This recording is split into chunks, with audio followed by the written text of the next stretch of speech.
નમસ્કાર વિદ્યાર્થી મિત્રો, આપણે એકાઉન્ટમાં પહેલા ચેપ્ટરનો અભ્યાસ કરી રહ્યા છીએ ભાગીદારી વિષય પ્રવેશ. અગાઉ આપણે ત્રણ રીતનો અભ્યાસ કર્યો. ઉપાડ પર વ્યાજની ગણતરી, બીજી રીત જોઈ કે આપણે નફા નુકસાનની વહેંચણી, ત્રીજી રીત આપણે જોઈએ કે નફા અંગેની ભૂલ સુધારણા નોંધ. અને હવે આપણે ચોથી રીતનો અભ્યાસ કરીશું, મૂડી પર વ્યાજની ગણતરી. જે ઉપાડ પર વ્યાજની ગણતરી કરવામાં આવતી હોય એ જ પ્રમાણે જે ભાગીદારો છે એને પેઢીને જે રકમ આપેલ છે એ મૂડી, એના ઉપર આપણે શું ગણવાનું આવશે? વ્યાજ ગણવાનું આવશે. હવે જ્યારે મૂડી પર વ્યાજ ગણો ત્યારે બે બાબતો મહત્વની ધ્યાનમાં રાખવાની છે.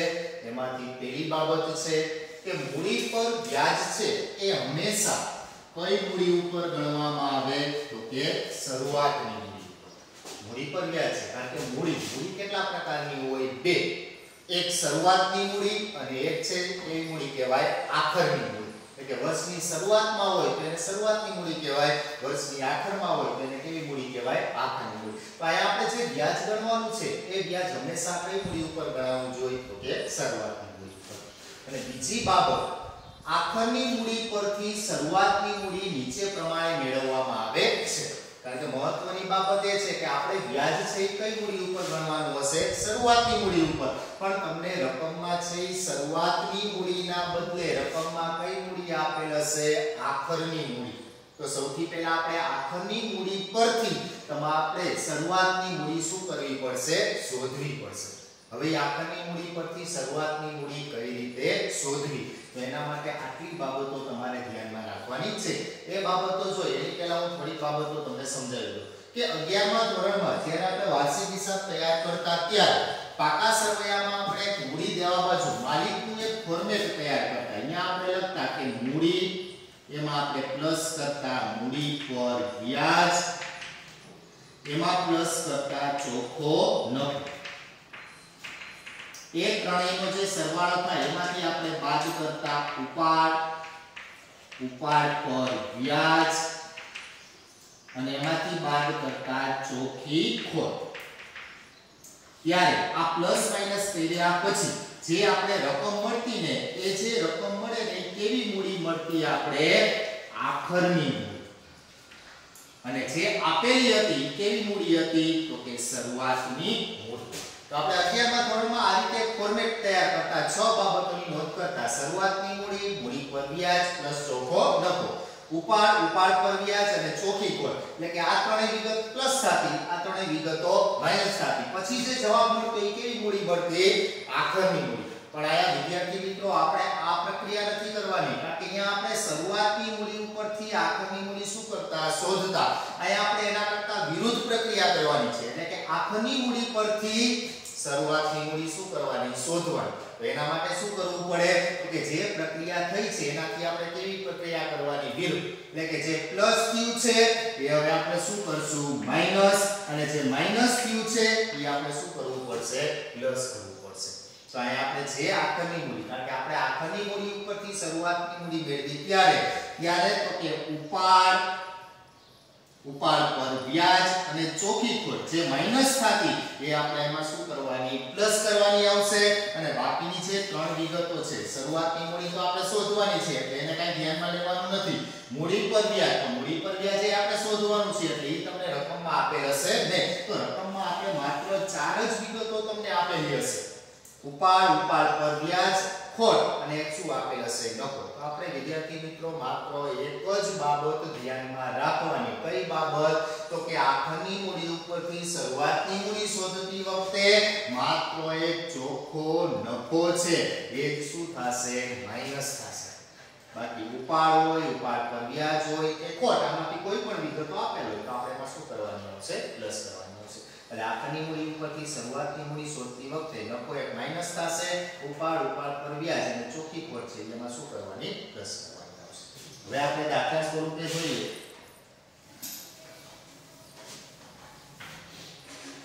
હવે દાખલામાં જોઈએ આપણે ખ્યાલ આવશે કે કઈ રીતે એની ગણતરી કરવાની. તો આ પહેલું એક્ઝામ્પલ છે.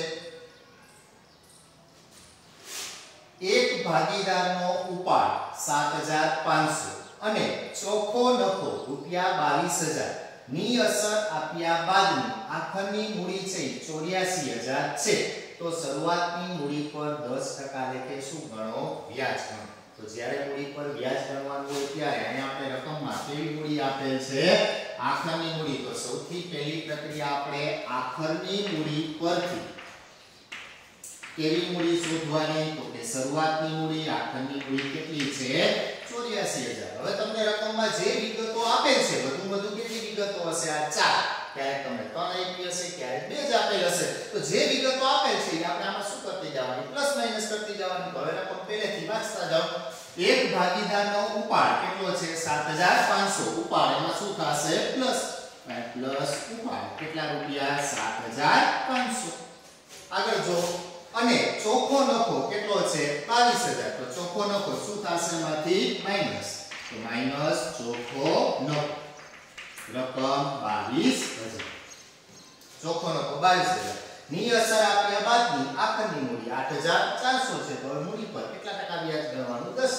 ભાઈ તમને બે જ વિગતો આપે છે તો આપણે બે જ વિગતો એમાં શું કરશું પ્લસ માઈનસ કરશું એટલે નફો છે રકમ મળશે બરાબર આખરની મૂડીમાં ઉપાડ પ્લસ કરો અને ચોખ્ખો નફો માઈનસ કરો એટલે રકમ આવશે 69500 આ જે વિગત મળેલ છે એ વિગત કેવી મૂડી હશે શરૂઆતની મૂડી આપણે કેવી મૂડી મળી ગઈ શરૂઆતની મૂડી હવે આમાં માત્ર ફેરફાર એક થાય તમને હજી વિગત શું આવી હોય ઉપાડ પર વ્યાજ અને ખોટ જો આ બે વિગત હોય તો આમાં શું કરવાની પ્લસ બાકી કોઈ દાખલામાં ફેરફાર થશે નહીં હવે શરૂઆતની મૂડી મળી ગઈ હવે આપણે મૂડી પર કેટલા ટકા વ્યાજ ગણવાનું 10% લેવું તેની ગણતરી કરવાની એટલે મૂડી પર વ્યાજ મૂડી કેટલી મળી આપણે 69500 કેટલા ટકા વ્યાજ ગણવાનું 10 ટકાની નિશાની છે એટલે છેદમાં કેટલા મૂકશું 100 59500 ગુણ્યા 10 ભાગ્યા 100 એટલે જવાબ કેટલો આવશે 6950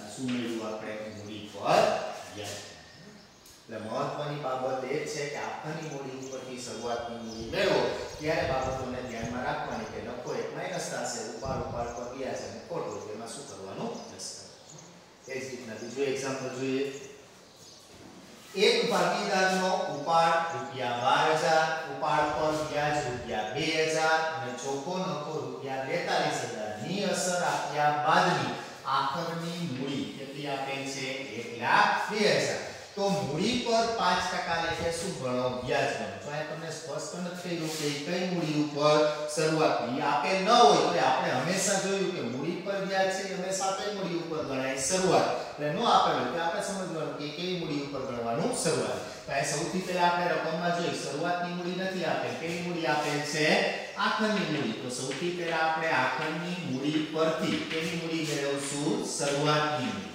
તો આખરની મૂડી કેટલી આપેલી છે 1,02,000 હવે પહેલેથી રકમ વાંચતા જાવ જે વિગતો આપેલ છે પ્લસ અથવા તો શું કરવાની માઈનસ એક ભાગીદારનો ઉપાડ કેટલો આપેલ છે 12000 ઉપાડ પ્લસ થશે કે માઈનસ તો કે પ્લસ પ્લસ ઉપાડ કેટલી રકમ આપેલ છે 12 ઉપાડ પર વ્યાજ કેટલું આપેલ છે 2000 તો ઉપાડ પ્લસ થશે તો ઉપાડ પર વ્યાજ પણ પ્લસ તો ઉપાડ પર વ્યાજ કેટલી રકમ 2000 ત્યાર પછી આગળ અને ચોખ્ખો નફો કેટલો આપેલ છે 42000 તો ચોખ્ખો નફો શું થશે એમાંથી માઈનસ એક જ વિગત આપણે યાદ રાખવાની જરૂર છે કે ચોખ્ખો નફો આવે તો શું કરવાનું માઈનસ એના સિવાયની કોઈ પણ વિગતો આવે તો એ આખરની મૂડીમાં શું કરતી જવાની પ્લસ કરતી જવાની નફો કેટલી રકમ આપેલ છે 42000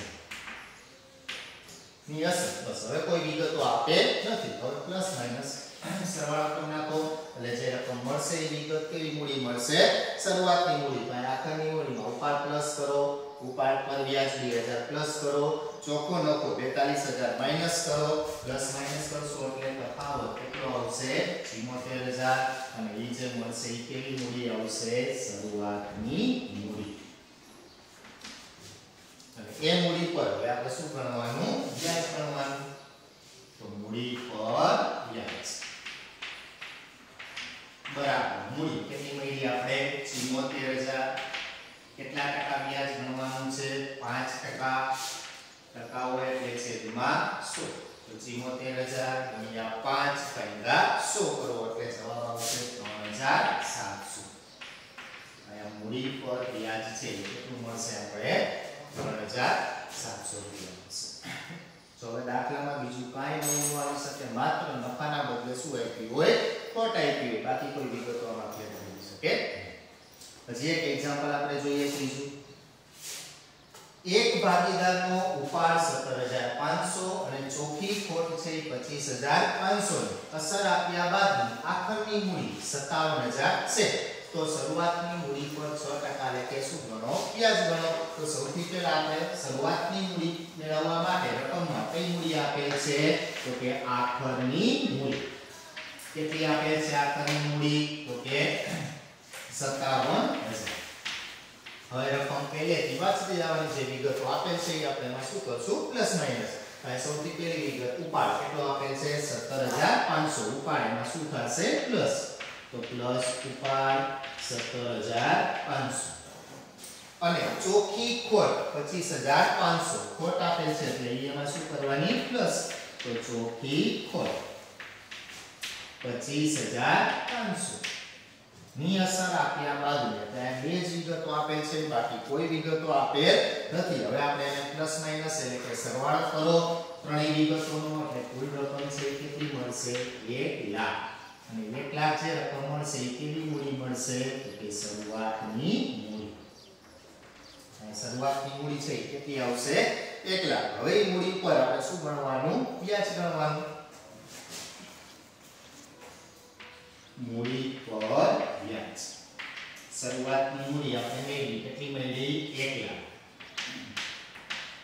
એને ગુણ્યા કેટલા ટકા વ્યાજ ગણવાનું? 6% લખો એટલે છેદમાં કેટલા આવશે? 100. તો 1 લાખ ગુણ્યા 6 ભાગ્યા 100 એટલે રકમ છે વ્યાજ કેટલું આવશે? 6,000. આ મૂડી પર વ્યાજની ગણતરી. બરાબર? એટલે આ મૂડી પર વ્યાજ ગણવા માટે મહત્વનું કીધું કે મૂડી પર વ્યાજ છે હંમેશા કઈ મૂડી ઉપર ગણાય? શરૂઆતની. અને શરૂઆતની મૂડી રકમમાં આપેલ ન હોય ત્યારે આખરની મૂડી આપેલ હોય તેના ઉપરથી શરૂઆતની મૂડી મેળવો ત્યારે આખી બાબતોને ધ્યાનમાં રાખવાની. એક જ બાબત મહત્વની ધ્યાનમાં રાખવાની કે નફો આવે તો એમાંથી શું થશે? માઈનસ. એ સિવાય ઉપાડ હોય, ઉપાડ પર વ્યાજ હોય, ખોટ હોય, એમાં શું કરવાનું? પ્લસ કરવાનું છે. અને પ્લસ માઈનસ કરશો એટલે જે મૂડી મળશે તે મૂડી મળશે શરૂઆત. અને એના પર જેટલા ટકા લેખે કીધું હોય એટલા ટકા લેખે શું ગણવાનું આવશે? વ્યાજ ગણવાનું આવશે. એટલે આપણે આ ચોથી રીત મૂડી પર વ્યાજની ગણતરી. અગાઉની જે રીતો પ્રમાણે મેં જે પ્રમાણે સૂચના આપેલ છે એ જ પ્રમાણે આખી રીતના દાખલાઓ છે તે બુકમાં જ ઉતારવાના છે. એની સાથે સાથે તમને પીડીએફ મળશે. જે પીડીએફમાં વધારાના દાખલાઓ આપેલા છે એ તમારે ફેરબુકમાં જાતે અભ્યાસ કરી અને જાતે તમારે એમાં ગણતરી કરવાની રહેશે. એટલે બધું ફેરબુકમાં જ ઉતારવાનું છે. ફેરબુક જ્યારે આપણે મળશું ત્યારે આખી ફેરબુકને ચેક પણ કરશું. નમસ્કાર વિદ્યાર્થી મિત્રો.